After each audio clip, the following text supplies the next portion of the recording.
Muy buenas noches, bienvenidos a El Efecto Pirry. Solo quiero decir antes de hablar del tema de nuestro programa que solo en un platanal, solo en un pantano de la corrupción, solo en el país más corrupto del mundo como el nuestro, un ampón como Emilio Tapia roba y desfalca una ciudad como Bogotá y termina volviendo a contratar con el Estado. O sea, esa lacra es capaz que termina otra vez mínimo en un cargo público, porque así es Colombia. No digo más sobre el asunto y ahora sí. Ustedes saben que uno de los temas que más nos preocupa en este programa es el tráfico de animales, no solo en Colombia, sino en otros países, en todo el planeta. Y si un continente está sufriendo una gran pérdida de sus especies al llevarlas al borde inclusive de la extinción por culpa de la cacería furtiva, es África. Especies como el rinoceronte, el elefante, el pangolín, de los que hemos hablado desde muchos viajes que yo he hecho a África y otros informes que hemos obtenido de fuentes internacionales. Muy bien, a propósito del Festival de Cine Ambiental Planet On que se celebró hace unos días en Bogotá y Medellín, tuvimos la oportunidad de entrevistar a Kerry David, una documentalista norteamericana que realizó una película que se llama Rompiendo su silencio, en la que ella habla de las mujeres en el frente de batalla en contra de la cacería furtiva. Esta es una entrevista muy interesante que hicimos con ella y que espero que ustedes disfruten, sobre todo si son amantes de estos temas y se están preocupados por esa próxima gran extinción que los ambientalistas y los científicos anuncian, pero que tal vez podríamos detener. Con ustedes, Kerry David.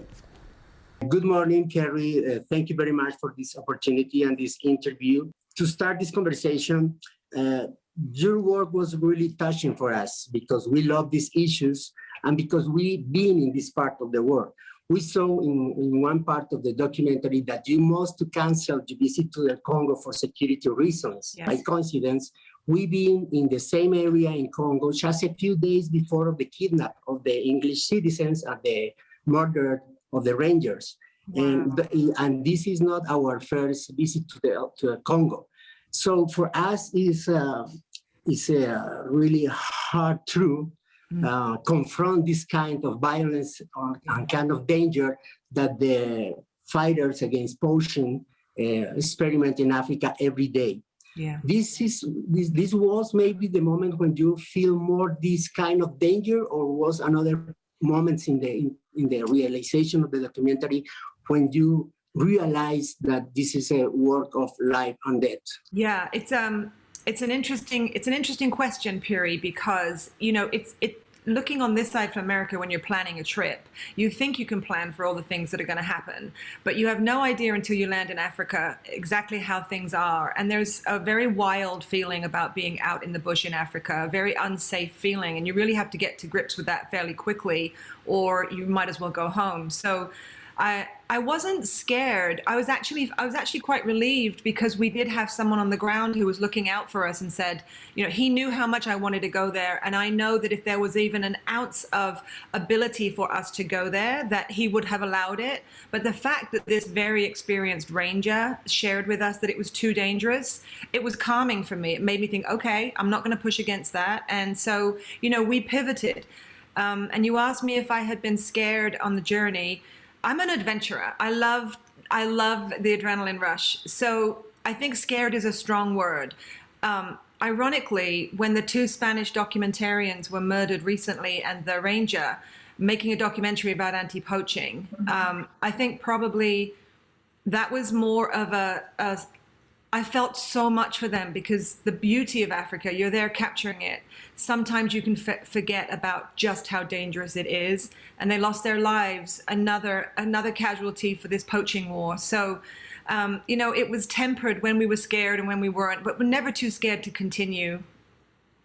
When you decide to focus your film around women in conversation? That's a really great question, because I had made the decision that I had to do something. Once I had learned about it, there comes a point in your life where you just cannot turn away from this anymore. It's happening, it's in your face, and you need, you have to confront it. So what I didn't want to do is make just another film about the same thing, because it's been done. It's been done a lot. And I was sitting in a cinema watching a preview of The Ivory Game. which I thought was a fantastic film. And I was watching the credits roll. And in my head, I've been thinking, what is my in to this film that I want to make? What is my way in? And just subconsciously, I'm watching all of these men's names come up on the end titles of this film. And I realized, wait a minute, where are the women in this space? And I thought then, in that moment, that's my in. I'm going to come through the female lens, a female documenting the females on the front line. And once I had that, then I was away. Then I knew what I was doing. One of the conclusions that I heard about the testimony of all these fighters was that the women have a different sensibility because the women are mothers, women have this instinct, maybe more sensibility, and women need, unfortunately, to prove that she can make the same work of that man do it. How do you feel this sensibility of the women in conversation in your work? You know, I don't in any way want to say that men are not doing an amazing job in this space. They are doing important work, and it's vital. But what's missing is having women be at the same level as men in positions that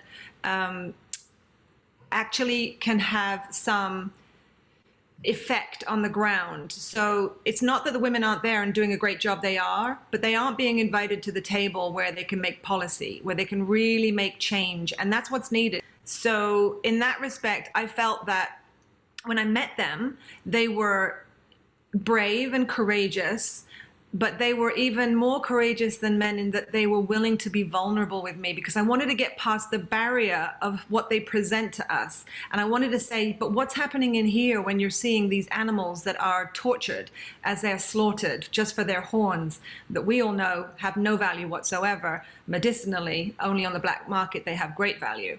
And once the first woman, who was quite tough, once she opened up to me and let me see the emotional toll it was taking on her, then I realized this was going to be a special film, because this hadn't been done. I saw the scene when you received the news about the death of Sudan, that was the last specimen of their species. It's a really, really tragedy, and you have almost in the alive. How was your feeling in this moment? I can saw in the documentary, but I want to hear you about your experience in Yeah, this. it was shocking, because we'd been following Sudan for years, you know, and it was really shocking. And I think my cinematographer captured the moment that we heard that news. And, you know, it was a turning point for me in the film, that there was nothing that would stop me from making this film and continuing on. It almost made me double down. But that was probably our saddest day. And that section of the shoot, I think we were there for 3 days. And that was also the section where we filmed Dr. Lorinda Hearn talking about the blind rhino calf that was a survivor of a poaching incident. I remember that part of the trip was a turning point for all of us. It was something where we felt, you know, we've been handed the mantle that we have to then charge with. So it was an important moment, I think, to bring it home, that we will never have the northern white rhino again. Okay, and the cause that put all these species in danger, elephants, rhino, pangolin, lions, which do you think is the main cause? Oh, well, unfortunately, I mean, I look at it that there's two kinds of poaching. There is subsistence poaching, which is somebody cannot feed their family and they're eating to feed their families. And I don't focus on that. I'm talking about commercial poaching, which is raping our planet of our wildlife. So what makes them do it is just greed. There's so much money in it. And I interviewed a prosecutor, so I had a great conversation with her afterwards about, you know, the misunderstanding that people think, oh, well, they're doing it because they can't afford to feed their families. And it's like, that's not commercial poaching. Commercial poaching is purely about the money. There's a lot of money in it. And even if the poacher on the ground, and you know, there's several levels of poaching. There's the kingpin, there's the trader, right, all the way down to the poacher.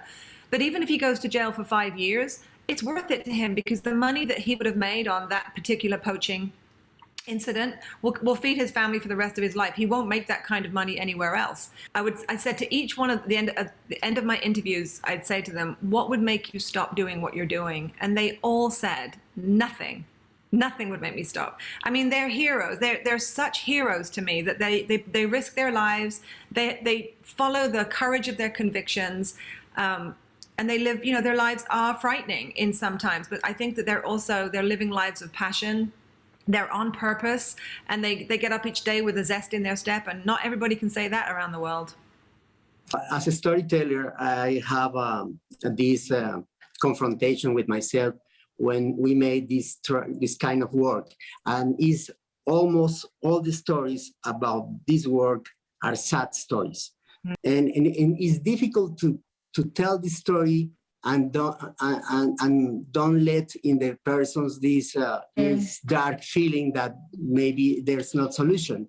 How to tell the stories and give optimism and hope message to the viewers, to the audience. Yeah, that was something that I really had to shape, because, as you say, a lot of these stories are sad and don't have the statistics for the outcome that you want to use as a hopeful statistic. But as you see in the film, the last 15 minutes of the film, I bring in all of the hopeful elements that we came across. And then I thought, well, maybe science could be the answer. And that is that when people are so scared, thinking that they could leave a piece of their DNA and that's how they could be captured, you know, if nothing else, it would give the wildlife a break to come back in numbers. So that's something I thought was really hopeful. And then, you know, when you listen to the women, I took a piece of each of the women that I felt was inspirational, not Pollyanna, not Disney, but just hopeful for their journeys. And I put that at the end of the film. So the last thing you hear is how they are hopeful and, you know, what makes them carry on. So I think that I also was really careful not to make a film that shows animals thrashing around, blood everywhere. And that turns me off as a consumer, and as an audience member, I can't watch those documentaries, and therefore all that journey that we've been on would be wasted. So I focused on these women, their strengths, their courage, their successes, and then their insightful and hopeful futures for themselves, and how they all know about each other. That was something that was lovely. I showed one of the women, well, three of the women together, and they're like, I didn't know there were other women doing this kind of work. And so they feel stronger for that too. Kerry. Yes. I have this little concern about this sentence, this save the planet, because I think this is the wrong sentence and is the wrong beginning for a cause like the save the human species. I think that the who isn't really dangerous as humans, because we are destroying our house. How we can change this idea? Because I think too many persons in the world think that save the environment, fight against climate change, of pollution, or everything is like I'm a good person. Mm-hmm. But people are not realizing that it's a surviving thing. What do you think? How we can change this way of thinking? That's a very big question, Pirry. I think we're dealing with a cross-section of a lot of things that are happening in the world. You know, I think through social media and a younger generation are creating a more me society as opposed to community society. So it's very difficult to get someone to put their head out of their phone and say, hey, forget about what's happening in your phone. Look what's happening in the world. I'm hopeful. I'm hopeful that at some point right before disaster that we'll get it. And whether it's at the highest level or the community level, I guess that remains to be seen. But, you know, the planet, as you know, cannot sustain what we're doing to it. So there is a tipping point. And there's a tipping point by which we cannot go backwards. So it's you know, one of the women in the film said for herself, this is Trang Nguyen, said, you know, if I don't do it, I don't know who else is going to do it. So I think we all have to have that realization that we may not have created the mess, but it's our responsibility, if we love our planet, to help clear that mess up. Kerry, a question. Did you been in Africa before this documentary? I had spent 3 years going between. I built an orphanage in Ghana from scratch. So I actually got to go to Africa. I went to Ghana and I met with 3 different tribes and I negotiated for the land. And then we created this, we don't call it an orphanage, we call it a musical school for children, because we felt like orphanage had a negative connotation and why should that be the case going out the gate? So that was from 2010 to 2013.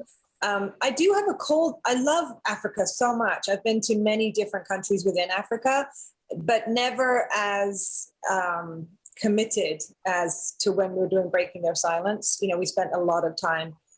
My other trips were, 2 or 3 weeks and then come back, 2 or 3 weeks and then come back. So there's just something really magical. You know, Pirry, you've been. It's something very different.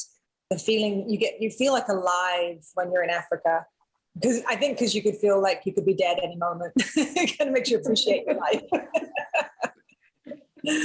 But we have too many threats against wildlife in Africa. We have the trophy hunting, we have the traffic, poaching, but I think the main, and maybe not too many people are talking about, is the human confrontation. Yeah. How do you solve in your time in Africa this problem, and what do you think that we can do to change this dangerous relationship between human and wild species? Well, it was, I make no qualms about the fact that it was a learning lesson for me. I learned so much traveling around Africa for the film. And in many places, they said, actually, poaching is not our problem. Human-wildlife conflict is our problem here. So for people that don't know, elephants are enormous creatures. They eat a lot, and they will sometimes wander into communities and trample crops. And that crop could be devastated overnight by one herd of elephants. And then there goes the community's livelihood and their food. So obviously they get very upset. And that's how animals are poisoned with spears and killed. So I spoke to Chrissy, I'm going to blank on her last name. She's in Tanzania. And she explained to me that there is a holistic way to keep animals like elephants away from communities. And it's really simple. Elephants are terrified of bees, whether it's the sound or I have no idea, but they're terrified of bees. So you can build, and not only can you have hives around your community, then you have honey and then you have commerce. So that's a wonderful solution to keep elephants away. And also there's a specific chili pepper that if you string it on a long wire and you hang it around, something about that chili pepper the elephants don't like as well. So that's a holistic way of keeping the elephants away from communities. So I would embrace that.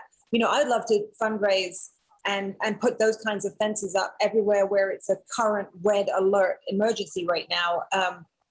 One of the things we did with Nomusa, because we know her now, is that we funded a rhino dehorning for some of her children. So we paid for her children to go to Pinda and to experience a rhino dehorning, to learn and understand why it's necessary. Nobody wants it. And, no one thinks it's a good idea, but it might save that rhino's life. And so the kids have hands-on experience in learning that. They can talk to the veterinarian, they can talk to the rangers. I think those kinds of, that connection that we have here, this whole white savior, nobody wants to be that, and so how do we work around that? It's like we ask the community, what do you need and how can we help you? So in those kinds of ways, we can help raise funds for help, building beehives and putting them around communities, or, harvesting those peppers and stringing them up. So I think that's the easiest way to explain it to people who don't know, is that when your entire livelihood is on the land and a wildlife comes and destroys it, whether it's leopards killing the goats, whatever your livelihood is, you're not going to see that as a beautiful creature. You're going to see that as the enemy that is putting your family's life at risk. And those were the parallels I wanted to come back and say.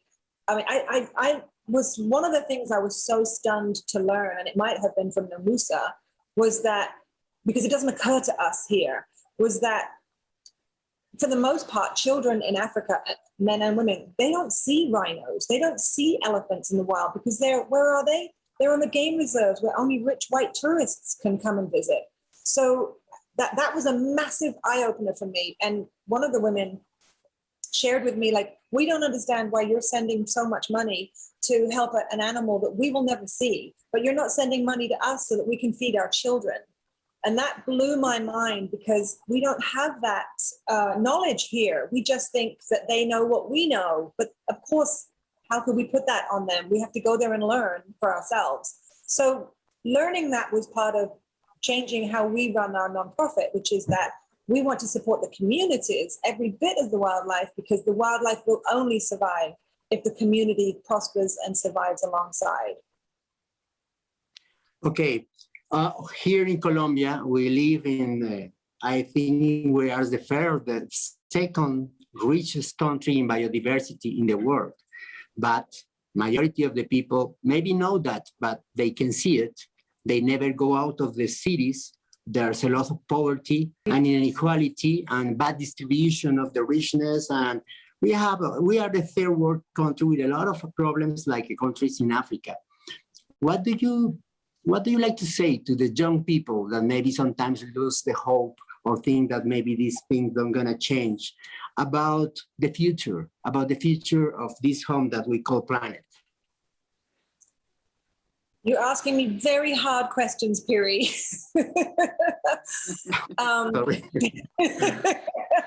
Well, you know, I think, for what it's worth, there is nothing more exquisite and beautiful than our Earth, planet Earth. I have never been to Colombia yet. I'm waiting for an invitation. So when I've seen beautiful, I've seen beautiful, beautiful photos and obviously films in Colombia. At some point, the generation below us has to understand that it doesn't matter what my generation does if your generation doesn't take it over. And that's why we try to encourage to have younger people, you know, join us in this, not even a fight, it's more like a journey, you know, join us on this journey to make our planet sustainable, keep it beautiful.